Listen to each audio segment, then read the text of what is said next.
Hi, Book 2. Welcome to Jackie's Literary Corner. I'm Jackie, and it is time for an update. So I finished so I don't have it here. I put it back on the shelf, but I finished The Dead Zone by Stephen King. I really enjoyed it. I will be doing a wrap-up soon to talk about it and all the other books I've read January through February. And then I will probably pick up Christine next. I wanted to pick those two up just to have another Stephen King read, because a lot of his books are really long, and I mean, obviously, there's some books that are a little bit shorter. But I don't have, those are the only two of his that I have that are in the shorter range. Unless, you're talking Four Past Midnight, so I can read that. But it's more like I just want to get started on it, and I hadn't read any Stephen King in January. But I did really enjoy it. I had a good time with it, and I'm sure I'll like Christine. I mean, I was a little hesitant with Christine because I'm not a car person, as I've said before. But I think, he's really good with characters, and even if it's not your thing normally, the subject matter, it's still, he has a way of pulling you in, I feel like. And the idea of a haunting, I think, is really cool. And it is kind of interesting, a haunted car, which... And that can also be kind of dangerous, too. Like, a car is big and could easily hurt you.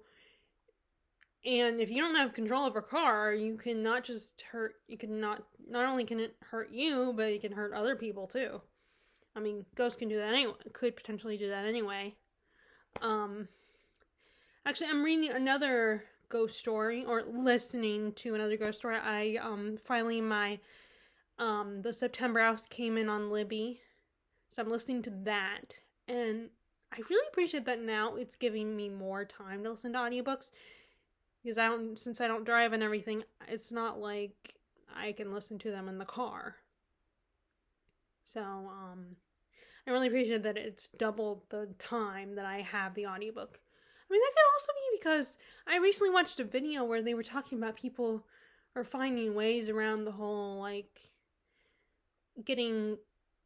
finding ways to get library cards from libraries outside of their area, and so they can get access to books, especially if their library is smaller.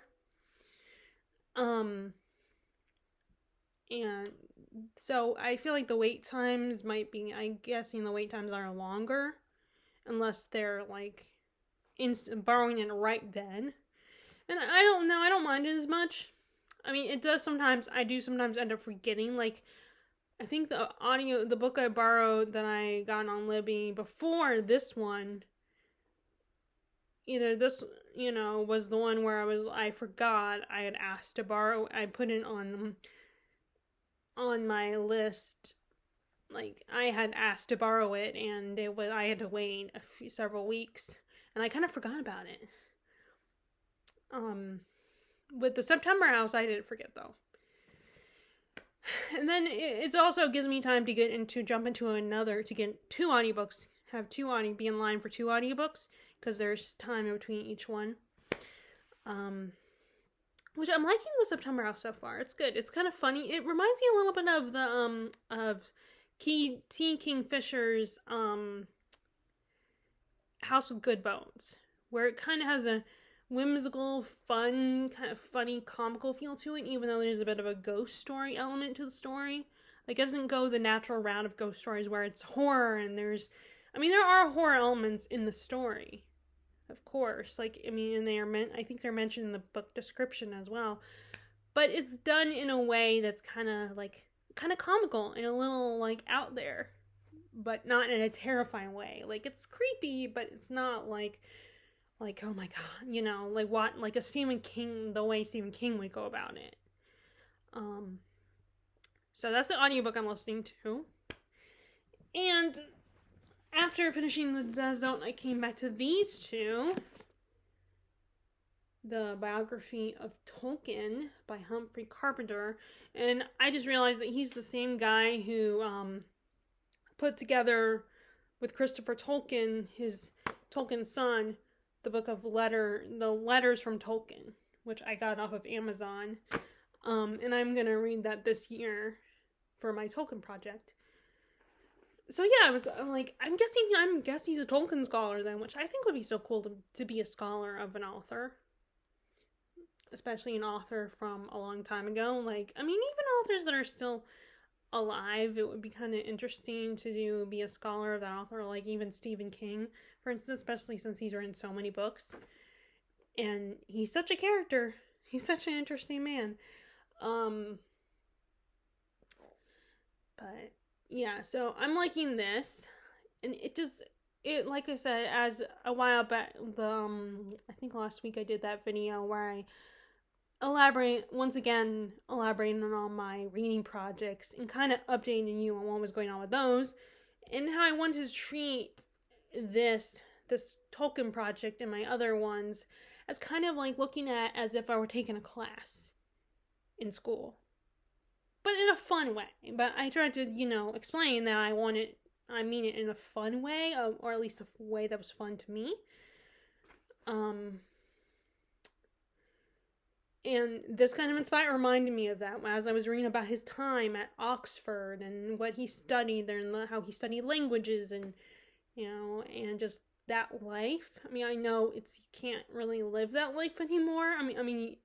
You can if you go to Oxford, obviously, but it's a little different now because time has moved on and things have changed, and we have, all this technology now when people are spending more time on their, less time reading books and more time on technology and stuff. So I feel like this kind of lifestyle doesn't exist anymore. But yeah, so like I've met his group of friends that he had in Oxford. Not the Inklings though. I don't think I've met the Inklings yet. I think they're coming up. Let's see. Let me look at let's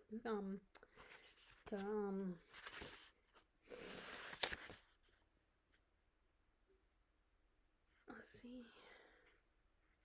Does he mention the Inklings? It doesn't. There's no. So yeah, it doesn't mention the Inklings yet. I mean, I'm sure they will. And there's actually, I do believe there's a book on the Inklings themselves. And I do want to get that, but we've gotten the part on his first being Enith, and his, like I said, his friends at Oxford and him studying languages, and we got to the part of it, the chapter on the First World War, which it doesn't really elaborate. Like, they're not long chapters, so they don't spend a lot of time like on the war and stuff like that. Just enough so that you can get a picture of what happened and how it impacted him, Tolkien.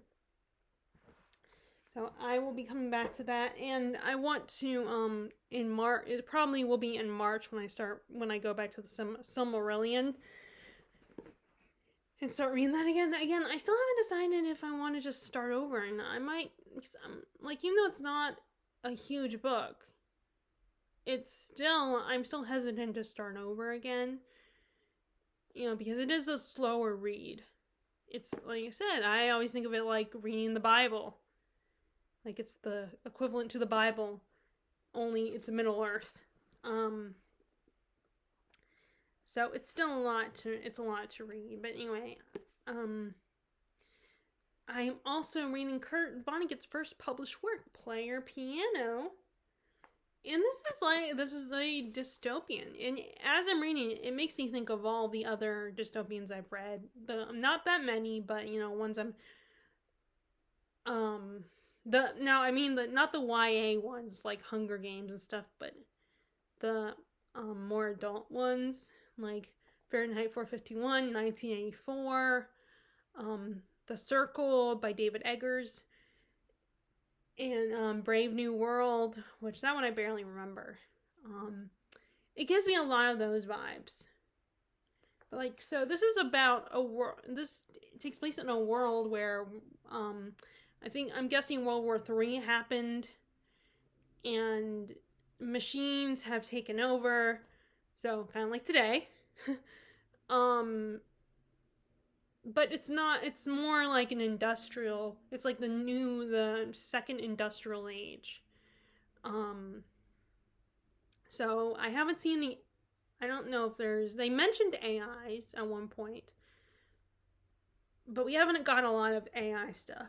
We've just gotten a lot of like technology. We have gotten technology like machines and stuff. And I get the impression that our main character, Paul Proteus, seems like he has a lot of people trying to puppeteer him.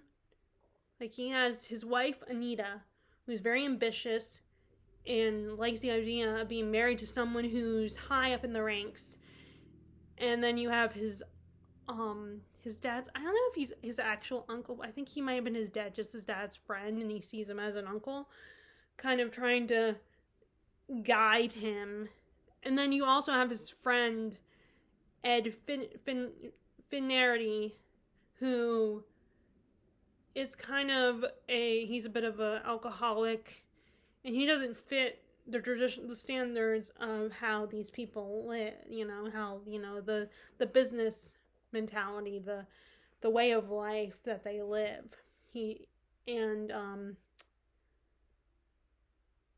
So not like his Anita and a lot of the other people and the other characters don't really like Finnerty that much. They don't really like him. They don't trust him. And at one point, his boss is like, I will give you this promotion, but I want you to keep an eye on Finnerty. Sorry, I don't know how I'm supposed to say his name. Keep an eye on him because he's bad. He's not a good, he's not a good influence. He's nothing but trouble. Him and his new friend Lasher, who they just met, who is, I want to say he would be considered he would have been a priest, I think, or a former priest. But he's not liking the way the system is, and so the people in the government, like Paul's boss, and doesn't like Lasher either. And and then there's also like Lasher's kind of, I think he feels kind of, he reminds me a little bit of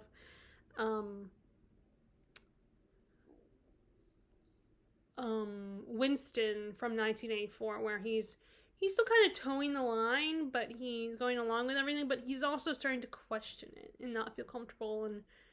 But he's a little less, he has a little bit more of a personality than Winston, I feel like.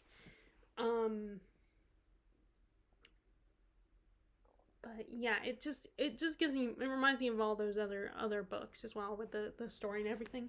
It's really good so far. I'm glad I'm giving Kurt Vonnegut a shot, because so far I'm liking this. And I already have this book, The Galapagos Islands, which when I was at Givens, I actually saw that book there, which was funny that I just bought it and I see that book somewhere on the shelf. Oh, I think it was in the wrong section. I really like these covers. I love how colorful they are. They're like each one of his covers is very colorful and kind of has a cartoon image on it. Like it's a cartoon drawing. And with bright colors, and there's a drawing on the back. But yeah, definitely one of those, food for thought type stories, especially with the way things turn out now. It kind of makes me, although there's no way some of these authors that wrote these dystopian books could imagine the kind of way things are. I mean, like The Circle, obviously because it was written a lot more recently in the last decade, it's a little closer to how things did turn out, as a better prediction of how we would live online, basically. Like these guys, like, Kurt Vonnegut and can't think of the other guys' names.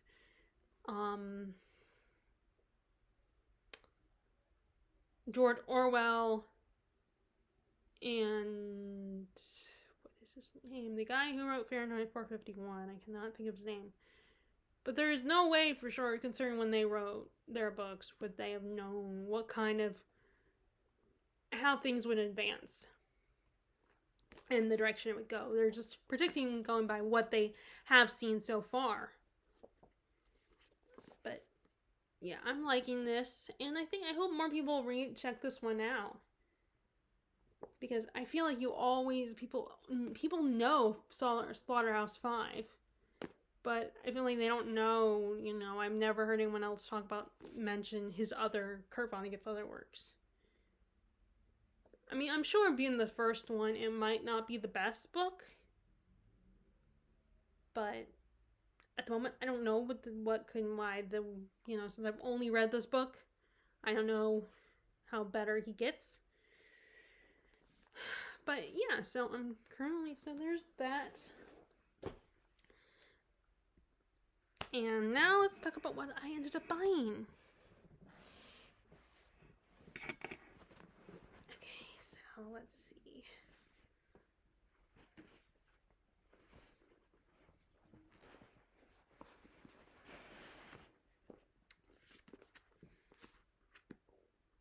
Okay, so I went ahead and bought this. My sister might potentially have this book, but it's a mass market if she does. I'm sure. I mean, maybe not, but I ended up buying it myself. Like, there's another book of hers that I could have bought, that Toni Morrison's Beloved. I saw that one there too, but in that case I decided to just go ahead and just borrow hers when I want to read that one.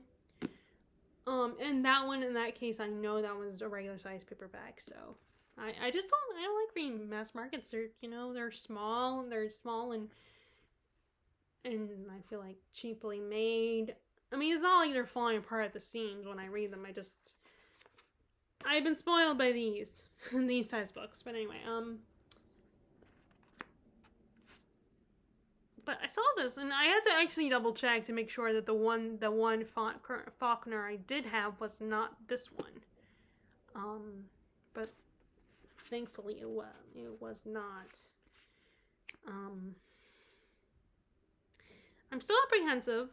I haven't started because it's just, I'm, with his kind of writing and everything, but it doesn't look that bad. I mean, I've looked through these books and it's not like he's one of those authors who doesn't have punctuation and has, instead of quotation marks, has like the little lines that show the dialogue, and like getting off on tangents like regular people do. But yeah, I mean, I do that all the time, but it's not as easy to read. So let me go ahead and read the back. Okay, so one of the greatest novels of the 20th century. The Sound of the Fury is a tragedy of the Compson family, featuring some of the most memorable characters in American literature. Beautiful, rebellious Caddy, the man-child Benji, Haunted, neurotic Quentin, Jason the brutal cynic, and Dulce, their black servant. So, at least this does give you somewhat of a, like, it doesn't just say, it's great, it's brilliant, it's a masterpiece, and all that. Like, it does say greatest novels of the 20th century, but it does kind of give you some insight into the story. I mean, it doesn't tell you what the plot is, but it, references the characters and describes them using one word, an adjective that describes them. So that's a little better. But it's still kind of annoying, I mean, when authors don't explain what the plot is about. Especially when it's a classic book and they automatically assume you're gonna love it. You're gonna buy it. And now, this was only $4, so, I was like, exception. I mean, like, it's easier for me to take a risk with Givens because everything is, like, $5 at the most expensive, unless it's, a certain edition, or if it's like a new book or something. And it does, it's about, it refers to this as a tragedy, and it's about this family. So this I went a little bit, but I still, it's still kind of like, can you give me more than that? But obviously I did buy it, so there's that. My second Faulkner that I will read at some point. Okay, let's put it there. And then we have, so this is a book I've owned once before, and I remember liking the miniseries. And I had owned it once before, but at the time, I ended up passing it on and decided, no, I'm not interested anymore. Well, I'm giving this another shot, and I like this edition better than the one I had. I think I had an hardback. I mean, it might have been the same cover, though. Empire Falls by Richard Russo. Miles Roby has been slinging burgers at the Empire Grill for 20 years, a job that has cost him his college education and much of his self-respect. What keeps him there? It could be his bright, sensitive daughter, Tick, who needs all his help surviving the local high school. Or maybe it's Janine, Miles' soon-to-be ex-wife, who's taken up with a noxiously vain health club proprietor. Or perhaps it is the imperious Francine Whiting, who owns everything in town and seems to believe that everything includes Miles herself. In Empire Falls, Richard Russo delves deep into the blue-collar heart of America in the work that overflows with hilarity, heartache, and grace.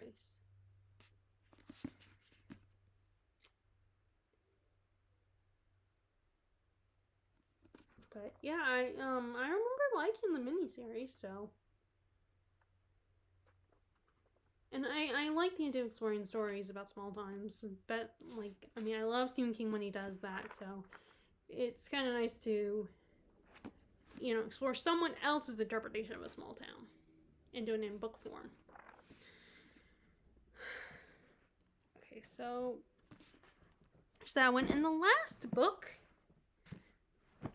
So I have tried this author before. Again, there's another situation where I tried this author before, and I decided I wasn't in the mood for it, and then I ended up, because it was sitting there for so long, I finally decided to let it go and figured I would move on. But then I've recently decided to try this author again, and not just today, but one of the times I went to the bookstore, I bought another book by the author. And the one I got today by him is Edward Rutherford's London, and you guys probably know that the original book I got from him was Sarum, which is more about the early England, during the Vikings and medieval times, and well, this one is probably a little bit closer to the modern era and probably covers a lot more. And I think that one kind of focuses on England all over. This seems to just be focused on London. And the original book I had by him that I decided to not continue with, and I, let it go, was Paris. But this is what Edward Rutherford seems to do. He writes about different, parts of the world and, makes this big saga. And I'm still trying to read longer books, these bigger books, and trying to get into them. It's a commitment that I struggle with. But yeah, I figured I already had Sarum, so why don't I get this one too? Learn about London. And I'm going to let the fact that we just went to London last September as an inspiration. Which means I probably should pick them up soon. And he actually also wrote, I think he's written books about China too. Although I don't think, even though Terry loves learning about China, I don't think she would want to, I don't know if she would want to read something this big. I don't think she's ready for something this size. Heck, I'm not entirely ready for it. So, I would love to get it for her, but I think it would be a lot for her, and I don't know if she'd be ready to read something. She's read big books, but not this big. I even asked her once, would she be interested? And she didn't seem interested. So, I mean, I could surprise her one day. But, so that is my latest book haul. So, my latest book haul, London by Edward Rutherford. The Sound and the Fury by William Faulkner, and Empire Falls by Richard Russo. Which, by the way, every time I hear, my mom listens to talk radio, so every time, like, and talk radio, and then also, at my grandma's house, the news is on constantly, so that, I think it's like the Faulkner Circle, or Faulkner something. I keep thinking of William Faulkner, but it's not. It's actually the woman or man who created it. I think it was a woman who created it. Faulkner Review or something like that. But every time I hear that, I keep thinking of the author William Faulkner, but I think it's actually just this newswoman created it, and they discuss politics and world events and all that good stuff. So,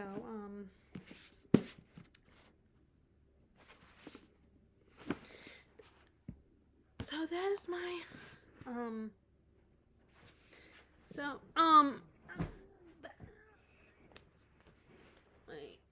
I hope, you guys liked this video. If you read any of these books, you know, I mean, if you didn't love them, as, you know, again, I don't want to know, because I want to try them out and decide for myself.